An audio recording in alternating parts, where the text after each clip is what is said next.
Welcome to the Designer Practice Podcast. I'm your host, Kayla Das, and I am a Canadian social worker, business coach, and private practice owner. I love all things systems, strategies, and step-by-step processes, helping therapists and coaches design a private practice that doesn't only provide practice profitability, but also the time freedom that they had initially set out to achieve. In this podcast, we'll discuss everything from private practice startup to passive income to building automated systems so that you spend less time inside of your practice and more time outside of it doing the things that you love. Let's dive in.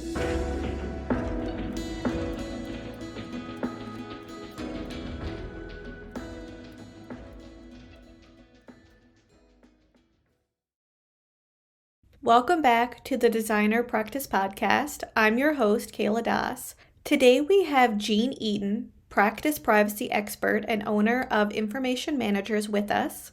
Jean will be sharing with us how we as therapists and coaches can manage the release of information when it comes to a record disclosure request by a client or third party. Hi, Jean. Welcome to today's episode. Thanks for joining us today. Thank you, Kayla. I'm excited to be here today. Great. And we've met a few months back through some mutual friends. I've had the pleasure to also be a guest on your podcast called The Practice Management Nuggets. So if anybody wants to listen to her podcast, it's amazing. I'll let you share where our listeners can find your podcast. On all the big forms, but you can always go directly to practicemanagementnuggets.live, and then you'll get all the show notes and all the links. Amazing.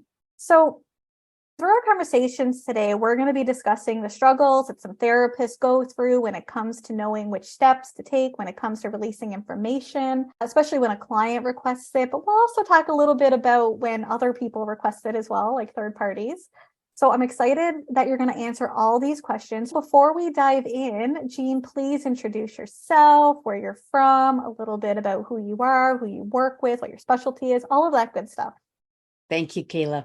My name is Jean Eaton. I am the practical privacy coach and practice management mentor with Information Managers. So my independent consulting practice is right here in Edmonton, Alberta, and I provide consulting services across Canada. I'm a certified health information management professional, which means that I am a CHIMP. And as a CHIMP, I have worked as a director of health records in hospitals across Canada. For the last 20 years, I've focused my career working with independent healthcare providers. I work with medical, dental, chiro, physio, therapists, consulting nurses in the healthcare space in Canada. So I have a lot of experience working with managing patient records, managing release of information requests, doing privacy impact assessments, privacy compliance, and helping people prepare for and to be able to manage a privacy breach in their healthcare practices. Wow. And that's something that I know from personal experience. It's something that I wish we knew a little bit more about as therapists. Now, of course, we have like ethics courses and things like that, but the actual practical information, which you're going to share today, is going to be so valuable. So today we're going to talk about records and how to manage client files. So when it comes to obtaining client files, what are the client's rights and what are the therapist's obligations when it comes to providing records to a client? Okay. So individuals, you and I and our patients have the right to privacy. So we have the right to share what information that we feel comfortable sharing, and we get to decide who we want to share that information with. When a patient or a client to your business comes to your business and shares their information with you, then you as a therapist have the obligation to keep that information confidential and secure. So privacy is the right of the individual to selectively share what information they want to share about themselves to somebody else. As a therapist, as a business owner, you have an obligation to keep that information confidential, which means that you don't share it with anybody else who doesn't have a need to know that information. You also keep that information secure. So we talk about administrative, technical, and physical safeguards so that we can take a really rounded 360 view about what information have patients provided to us. And now that we've collected it, we have the obligation to keep it secure. So how are we going to implement good practices in our business to make sure that we are analyzing the information that's been provided to us, that we've kept it secure, whether it's on paper or electronic. If we share or use other applications, how are they keeping that information secure? Because you've collected it, you have an obligation to ensure that it is safe and secure. And the other big piece is keeping it for the required retention. Colleges will recommend retention periods, but generally speaking, it's 10 years plus the age of majority. And that changes depending on your discipline and which province that you work in. But yeah, it's a pretty good rule of thumb most of the time. So when we think of maintaining records, what are some of the ways that a therapist can maintain records? So it's really an important step as a business owner, as a therapist, to document where you collect patients' information. So if you've got a patient who comes to visit you in your office space, so face-to-face physical location, you need to ensure that the way that you're collecting that information is going to be secure. So you might do it on paper. Paper still works. It's a perfectly valid business solution. You might decide that you want to collect that information using an app. Maybe you just use your computer and you use Word documents. It doesn't go anywhere else. So it stays in your office, but you have it digitally. You might have an app that you use out of the cloud or something that you piece of software that you add that information in. So practice management software like the Jane or Health Quest or InTouch or a variety of other software systems. When you collect individually identifying information, you need to ensure that you have documented, you as a therapist, write it down as part of your business practices. Where do you keep the information? So do they book onto a paper calendar or an electronic calendar? Where exactly is it and what type of information is recorded? If you have pen and paper therapist notes, where do you keep that information secure? So you should have an inventory list about each of the steps when you collect individual information from your patients and clients about where is it being recorded. So we call those our databases, our data silos, and you want to know where that is because that will change over time. You might add some additional technology or some additional locations. You might change from paper to technology or technology back to paper. And you want to keep an inventory that has some dates around it so that you can have that business, that corporate history about when you first got started, you did things on paper, and that started from 2019 to 2022, and then you migrated everything to an electronic system. You need to keep that corporate history, that history of your patient records, so that when somebody asks you for the information, you know exactly where to go to get that information. That's a really great point. And when we think of, say, clients requesting files, what might be some reasons why they might ask a therapist to see their file or to have access to that file? When we collect identifying information, we should let the individuals know that we're keeping that information for the business purposes, for providing continuing care and treatment of that individual. And if there are any other purposes, you need to let them know about that as well. So you might be doing it for third-party billing. Perhaps you've got some other appropriate uses for that information. So when you collect that information, a patient can be curious. What did you actually write down there? I see you writing something. What did you put down there? We should encourage our patients to ensure that they are checking about their patient records, their treatment records on a regular basis, just like we should be looking at our credit card statements on a regular basis to ensure that it is accurate, that it's complete, what people are writing about you, which also means as a therapist that you need to write your objective information on that and not some additional comments and interpretations and judgments that may or may not be appropriate. Now, if a patient wants to review their information for themselves, they want to ensure that it's accurate, it's correct, because we know that when you have multiple records, you may have several people with the same name. It's easy to get records mixed up. Family units from different cultures will have many people in the same family with the same name. It's easy to get things mixed up. So we want to make sure that we've got it accurate and complete. If that information needs to be used for another purpose, the patient may want to look at that information before it gets released to somebody else. So if they're requesting additional insurance or financial support, they want to see the information before it goes to a third person. That's totally valid. We want to be transparent with them and ensure that the information is as complete and as appropriate as possible. The other thing is that when you're busily writing things down, you have a process. You might be going through a SOAP note about how you're recording that information, but as the patient, as the individual, they really don't have a sense about what you're recording because they're not therapists themselves. So it helps to build trust, to feel comfortable being able to share that information because it's their information. We want to make sure that they are comfortable with how you're recording that information, that it's accurate and it's being used appropriately. That's a really good point. And when we think of case notes overall, sometimes it can feel like as a therapist that there are notes because we are writing them, but they're the client's notes and they're about the client. So they have full right and access to those notes. So Yes. are there any additional considerations or steps that a therapist should take when a client requests a disclosure? I'd like to take a step back, Kayla, about the process when we collect information. We should have a conversation with the individual about what information that we're collecting and how is that going to be used. This is also the opportunity for the therapist to have a conversation with the patient about how they might want that information to be shared in the future. So as an example, if you've got people that you're family counseling, for example, or somebody who's coming to you because their family unit has had some crises, that's an ideal time to have a conversation about who you're going to share that information with and who you are not going to share that information with.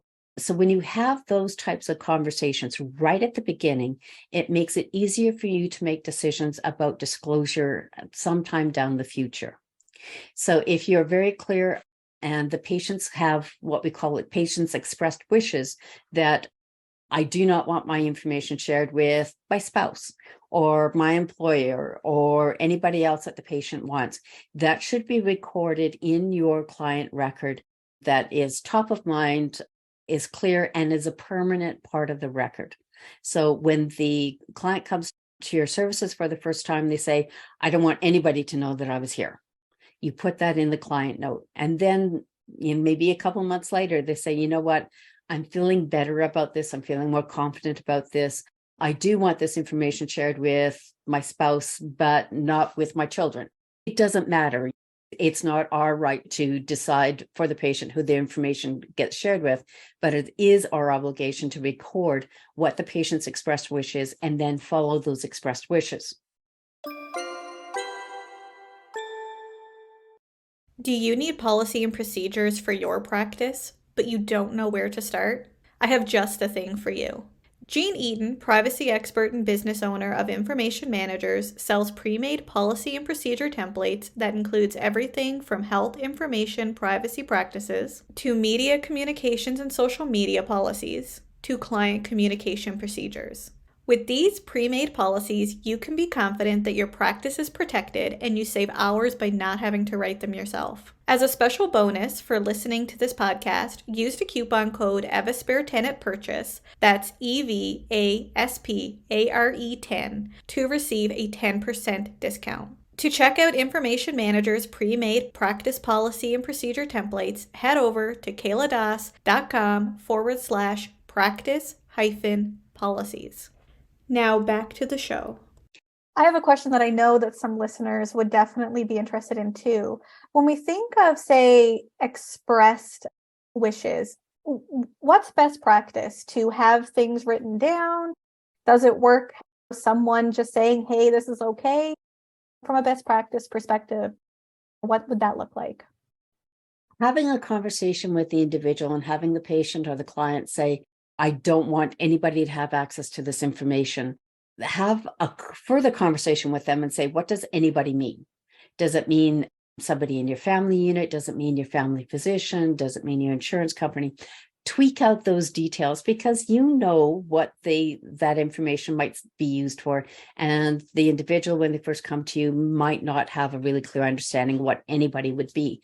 So talking about it helps to provide that trust with the patient about how their information may or may not be used. And then you record that in the notes. So it doesn't have to be that the patient has to write you a note in their handwriting for you to put on the client record. You could, but it doesn't have to be. That conversation is good enough, if you will, if that's your routine practice. And this is that litmus test. Is it reasonable in these circumstances? And is this your routine practice? Is this your standard way that you do business? So most of the time, having a verbal conversation with the patient and then documenting it in your handwriting or on your keyboard is appropriate and is done on a regular basis in most businesses. Perfect. That's really helpful.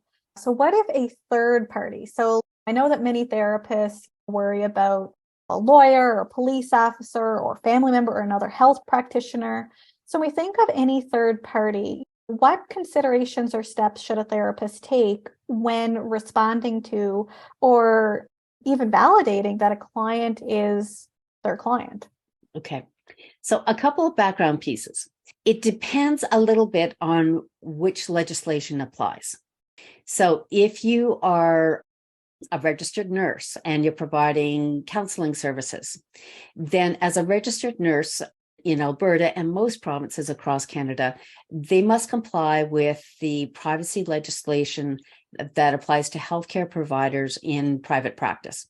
So in Alberta, it's the Health Information Act. In Ontario, it's the Personal Health Information Protection Act. And other provinces have different legislation terminology. If you are a life coach, for example, you don't fall under a regulated health profession, you still have privacy legislation that you need to follow. And in most provinces, it's called PIPA or PIPEDA. And if you need help figuring out which specific legislation applies to you in your province, send me a note and I'll be happy to help you figure that piece out. But generally speaking, there are business privacy legislation in private practice that you have to follow. And you need to know whether or not you follow that legislation or if you need to follow the health regulation that follows the health regulated health professions. Assuming for a conversation that they're all made the same, the easiest way to be able to provide information to somebody else is to have the patient consent to you that you can do that. So if it's the patient wants you to share the information with the insurance company or their employer or their lawyer, having the patient saying, Kayla, share this information with my lawyer, then you can go ahead and do that. Okay, so the patient's direction is always going to be your trump card. And as much as possible, you do want to have that in writing. And it doesn't have to be on Kayla's letterhead. The client can write it on their piece of paper to say, I want this information to be sent to the lawyer for this purpose. And as long as it is clear about what information specifically that they want the clinic notes from these dates and times on this topic, then you can disclose. Now, most of the time, the patient or the client doesn't really know what you wrote down. So it's totally fair and valid and part of your responsibility as a therapist to review that information to make sure that it meets the desired outcome, that there is no conflicting information. And of course, you have a responsibility to protect the identity of other persons. So if the clinic note talks about an aunt or a coworker, then you might need to sever that information or black line that information out. That gets really detailed, and I'm happy to talk about that later. But generally, if a patient says that they want this information to go to somebody else, and you have recorded that in writing, and you follow what the patient has asked you to do, then that's an appropriate disclosure. If that information is required to a third party because they're in that circle of care or they're providing additional health services to that individual, the legislation on this gets a little wonky. But again, if the patient says, I want this information to be sent to my family physician, if the patient says do it, you can do it. If the family physician calls you up and says, I understand one of my patients has come to see you, I'd like to be able to work with you about their mental counseling or their family situation or a variety of other things, and you haven't talked with the patient yet, then things get a little bit more complicated. No, that makes sense. I have a question because this has happened to me before, and I'm sure it's probably happened to some listeners. What if a police officer or a lawyer is, say, looking for an individual and maybe there is no consent, but they want to confirm that you had worked with them or that they had some information? What might be the best practice in that scenario? Okay. So this does get more complicated, but I'm going to try and give you the first steps to make it easier. The first question needs to be, is this required for an immediate safety concern? If you don't get this information today, is somebody going to die? Okay, and it's that dire. Then in that case, you can be compelled to be able to provide a limited amount of information that will help to prevent that dire circumstance. Okay, if it's not that dire, then take a deep breath and make sure that you've got the right paperwork in place. And you are not required to provide that information by the end of the day. You are not required to provide it even by the end of next week. So you've got time to take that sober second thought and make sure that you've got all of the checks in place. If the individual has not provided you consent to be able to release that information to the police officer, then you need to make sure that you've got appropriate legal authorization before you release that information. Now, I do have a checklist that will help you with that, and I'll give Kayla the link because it's a rather long one, but it's a free download off of my website, How to Prepare Patient Records for a Court Order in Your Healthcare Practice. To read Jean's blog post, How to Prepare Patient Records for a Court Order in Your Healthcare Practice, check out kayladas.com/Jean Eaton blog, or scroll down to the show notes to click on the link. So if you follow that link, then you'll get access to the resource there to help you with that piece. So if you don't have patient's authorization to share that information, there are steps that you need to determine the legal authorization. That checklist will help you with that. And at that point, you need to call on a friend to help you determine that legal authority. I'm your friend. You can call me or you can call somebody else, but you do need to go through the steps if the patient hasn't provided that consent. That's a great point. And something that I used to do when I was in agencies, and I would love your feedback on this, is if a third party had called, say a lawyer, police officer, someone that I wasn't able to connect with the client to determine everything was okay, I would say I cannot confirm or deny that this person that you're requesting information about has ever been a client of mine. And if they probed further, which usually they always did, I would say, if you believe that this person that you're requesting information about was ever my client, you'll need to obtain a written consent through a release of information form or obtain a subpoena before I could comment further. So what do you think about that? And I'm delighted that you've got some prepared words to be able to respond to a request.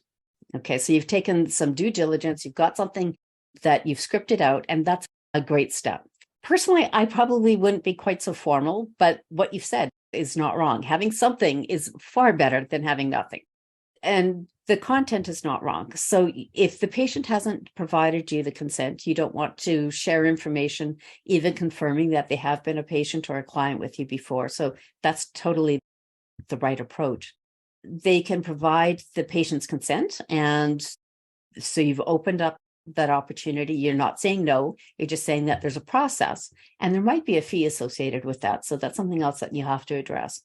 And there is a legal process to be able to access that information. And it might be a subpoena, but there are other legal avenues that an individual could request.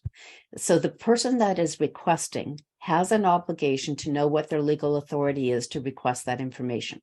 So it might be Child and Family Services. It might be under the Mental Health Act. It might be under the Guardianship Act.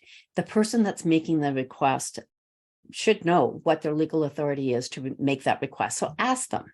You don't have to be the legal expert. You can ask them because that's their job in that arena, whatever it is that they're operating under. So ask them specifically for that legal authority and to get the request, and then you can follow up appropriately with them. that's really helpful.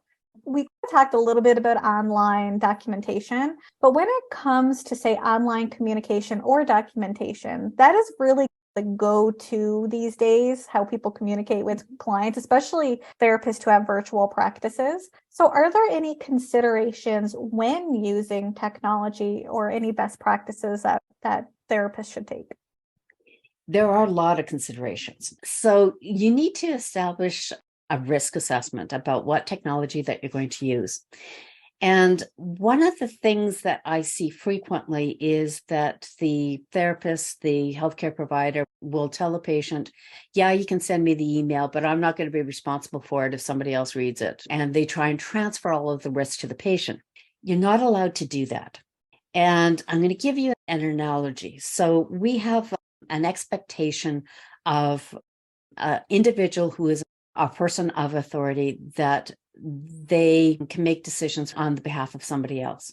So if you are walking down the street and a police officer says, hey, you, I need to see you, you come see me. And they're a person of authority. We've been told that we must follow the instructions by that police officer. And if that police officer then subsequently says that there are actions in place, then we can trust what they've said. So in a similar way, if you are a healthcare provider, a therapist, and you are telling patients that you can send me an email, but I'm not going to be responsible for it, you can't do that. You can't abdicate the trust of the position. You have to ensure that the patient, the client, understands the risks of having an email communication, how that information is going to be used, how it's not going to be used, how somebody else could use it inappropriately. You can't abdicate your responsibility to use technology because it's convenient for you. You have a responsibility to ensure that you've done a proper risk assessment, that you're choosing good vendors who have good systems in place to keep that information secure. If you can't do that, then don't use that technology. So when you are starting to consider having automated patient appointment reminders or using text technology or some other type of technology, before you sign the contract with that vendor, you need to do your due diligence, the risk mitigation, to make sure that that technology is secure. But then how you use the technology is also your responsibility. So if you want to have a conversation with your patients by email, even if it's just to confirm appointments, then when you collect the information about their email address, you need to let them know about how that email is going to be used, how it's not going to be used. Is it only going to be used to confirm your patient appointments and you're not going to get marketing about this? Then you need to be very clear about how you're going to use that information. And don't collect an email address that is not personal to the patient or the client. You shouldn't be collecting Jean at the City of Edmonton for receiving your patient appointment reminders, because now you are disclosing that patient's information to their employer. Even if that wasn't the intention, if they're using a work-related email account, you are disclosing it to their employer, and that will get you in hot water very quickly. The other thing is that if you're going to have this regular communication with the patient using the technology, whatever that technology is, you need to ensure that you have that record is part of something that you can retrieve, something that you can manage, and that will be maintained for retention record as all the rest of your records. There are a lot of technologies that use patient portals, for an example, and that can be a great way to securely send information to patients. They can pick it up later. It's what we call asynchronous technology, and it goes to a secure website. So a lot of security is put in place, but you as the therapist can't download all of that transactional information when you decide to close that portal. Then you are essentially giving up access to that patient's record, which is something that you are not allowed to do as a therapist. You've agreed that you're going to keep it for the entire retention period. So when you are engaging with technology and new technology providers, you need to ensure that the technology is secure and that you're going to have continued access to it and be able to port it to a different type of technology should you terminate that contract. You just can't leave information behind. You need to make sure that you have continued access to it. This is fabulous information. Is there any additional insights or things that maybe you haven't touched on today that would be really helpful practice nuggets for therapists? You know your business better than anybody else. You know the types of questions that you get asked, the types of scenarios that happen. So document those. So you need to have written policies and procedures. You need to have a process. You need to be transparent with the patients and clients about that process. You need to do it consistently. And then you need to document when you get requests and when you are releasing information about how you do. That's pivotal in any business. And you don't have to be the master of all scenarios. Get really good about those 10 things that happen on a regular basis. Make sure that's really nice and tight and well documented. And then that will be something that you can leverage when you get those unusual requests, which, by the way, usually happen on the Friday afternoon of a long week. Just saying. I agree. So to be able to help you with that, I have a release of information checklist. So this is a resource that you can download, and it will help you with some scenarios. It will help you with some documentation, and it will help you to record how you are managing and responding to the access and the disclosure requests. So it will prompt you with some key questions so that you can get the right answers. And then you're going to keep that documentation as part of your client record to be able to clearly state, this is how you got the request, this is how you processed it, this is where you looked for information. We looked in the portal, we looked in our paper records, we looked in our digital records, we looked in our email, because information is often in more than one place. And this is what we responded. Make sure that you've got good policies and procedures about how you're going to collect, use, and disclose information, including the fees that you might charge. Some places do charge fees, some don't. But whatever you do in your business needs to be documented. Amazing. So if you would like to download Jean's free release of information and disclosure checklist, head to kayladas.com/Jean Eaton checklist, or simply scroll down to the show notes and click on the link. Thank you, Jean, for joining us today and sharing with us such valuable information. If listeners have any privacy-related questions for you and they want to reach out, how can they reach you? The easiest way is to reach out to me by email. So you can contact me at jean@informationmanagers with an S at the end, .ca. I also encourage you to connect with me on LinkedIn. So send me a connection request on LinkedIn. Remind me where we met. I share a lot of resources and a lot of networking there on LinkedIn. So that's a great place. That's where I spend my social media time, is on LinkedIn. And I'd be happy to give you a hand. Thank you so much, Jean, for spending time with us today and sharing these practice management nuggets with us. And thank you, everyone, for tuning in to today's episode. Please don't forget to download your free checklist and to read Jean's blog post after you finish listening to this episode. Just as a reminder, you can find both links in the show notes below. Until next time, bye for now. Before you go, let me share with you where you can find done-for-you policy and procedures for your practice. Jean Eaton, privacy expert and business owner of Information Managers, sells pre-made policy and procedure templates, everything from health information privacy practice policies to social media and communication procedures. As a special bonus for listening to today's podcast, use the coupon code EVASPARE10, that's EVASPARE 10, to receive a 10% discount. To check out Information Managers' already written and done-for-you practice policy and procedure templates, head over to kayladas.com/practice-policies.